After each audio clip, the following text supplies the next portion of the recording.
I'm Elly Barnes, and I'm the schools rep for LGBT History Month, the Schools Out, but also a music teacher. And I was head of year, but I've got a different role now. And now as a diversity course leader, can I hear a...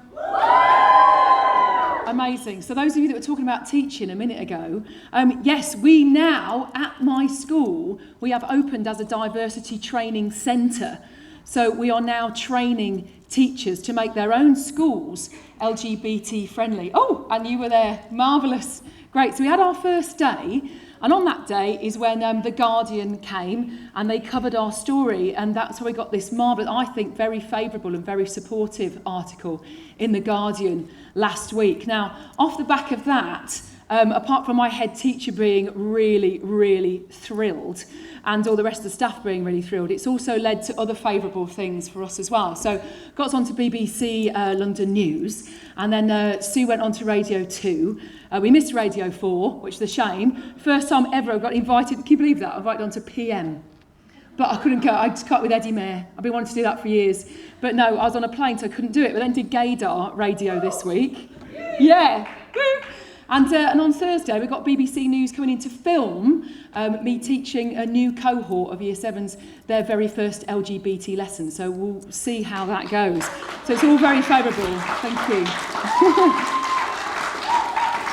Now, as we do know, it is only ignorance that causes homophobia. Now, once educated, attitudes do change. We know that. But we're not just changing the attitudes of the students, are we? No, we're changing the attitudes of the parents and the staff, and we are giving staff confidence. That's what it's all about. So, that staff can go into a classroom and say lesbian, gay, bisexual, trans, and nobody dies, yeah? That's what we need to give the confidence to do. Now, an example of that this morning, Saran came into my school this morning and was talking about the gay games. Now, we didn't really notice it particularly, but there was a few students in the audience, like 240 kids in there in the assembly, and a few of them were sniggering at the word gay. And we didn't notice it, but the deputy year head picked up on it at the end, and she would not let them go until she had done a proper telling off to the whole year group, reiterating our school code and how we were an inclusive school. And that just felt really fabulous. It felt great for me. So I felt totally supported. So support from staff is the key issue. So getting into schools and getting to every member of staff is absolutely essential. Now, we started small from little projects in 2005 right up to now where it's a whole school, whole borough. We go out nationally. We go out to, where have we been? Went to the Foreign Office. We went to the Department of Education this year. They had their first LGBT celebration. And also this year with an organisation called Out East, Hackney Pride was re-established this year. I mean, it was an absolutely incredible day, quite frightening in some respects, because we didn't really know what to expect on the streets. It's not like London or Brighton Pride, where the streets are being lined and people are cheering. There was really nobody on the streets. It was just shopkeepers coming out, going, what's that all about then? But then it got better. I mean, after my tears of like, oh no, I'm frightened, I got over that and we marched proudly through the streets, and it was a fantastic event. So more of that, please. So yeah, we've learnt so much as a school. So now we're offering our diversity courses for everyone. Now, David's going to be running one on the 25th of November, which is LGBT with an SEN focus, and I'm running another in January, on January the 12th. So please sign up. I will be coming around to all of you to promote it and make you sign up for the course. Lovely. Now, PE. I'm going to speak on behalf of a PE teacher in my school. So I'm going to call up, first of all, this is our girls' rugby and football team, some representatives. Over the last 5 years, the PE department have actually been a driving force behind all our LGBT celebrations by promoting LGBT equality throughout the PE lessons and through extracurricular work that they do. Now, one of the main tools they've done this is by challenging the gender stereotypes, through football, rugby, cricket and basketball, which, they have said are been considered boys' sports, apparently. Is that a shock to everybody?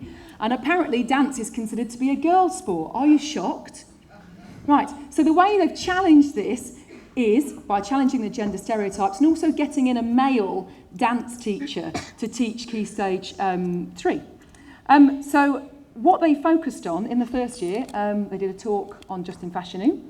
And also the boys rugby team produced a video on how to tackle homophobia, which we put into the Stonewall competition, but we didn't win, so we're a bit sad about that. Now, successes. Here we go. There's lots of these. The girls' basketball team, since 2007, have won district competitions and represented the borough in national competitions. 7 and 8 girls' football team are currently at the top of the Leighton Orient Community League. Woo! And we've got 2 girls, one who is here today, Isabel, identify herself, lovely, who's been selected for a Tottenham Hotspur under 14 ladies. Right.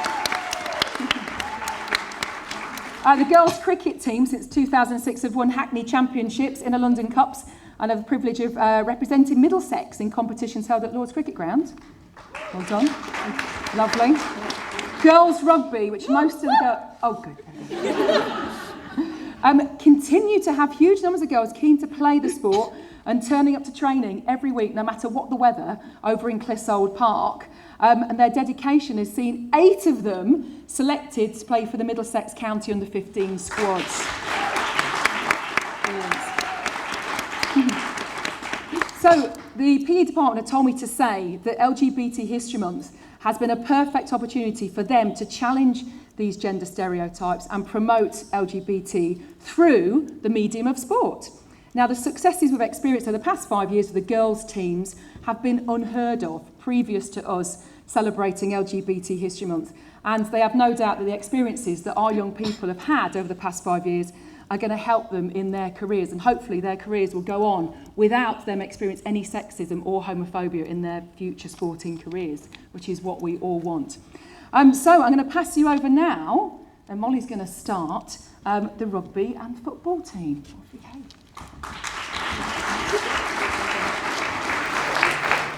Hi, I'm Molly.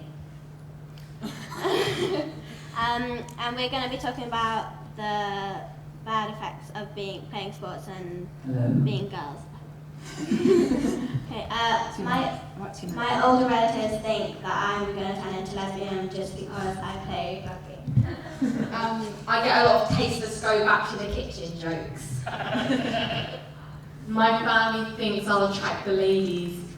When I first started rugby, people laughed. Boys are very reluctant to let us play with them because they think that we're not as good as them. My mum thinks it's a very unladylike sport. Boys tell us we're rubbish just because we play sport. People think I'm manly just because we play division sports, but they're wrong, because we love our sports.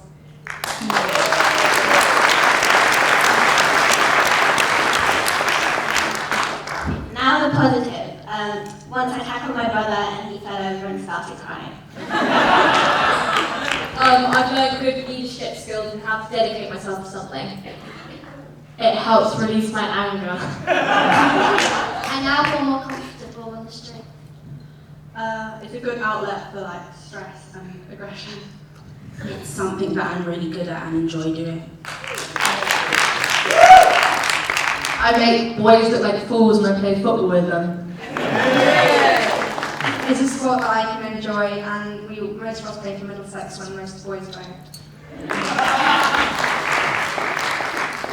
Now for the skills. I can now pick up my dad. I can tackle without hurting myself. I can do a spinning pass. I'm now much stronger. I'm more confident in my sport that I play and being a good leader and stuff. I can effectively work with and organise a team. I feel more confident to play football with boys. I can commit to contact, and I'm a confident, strong runner. We've broken stereotypes. So can you.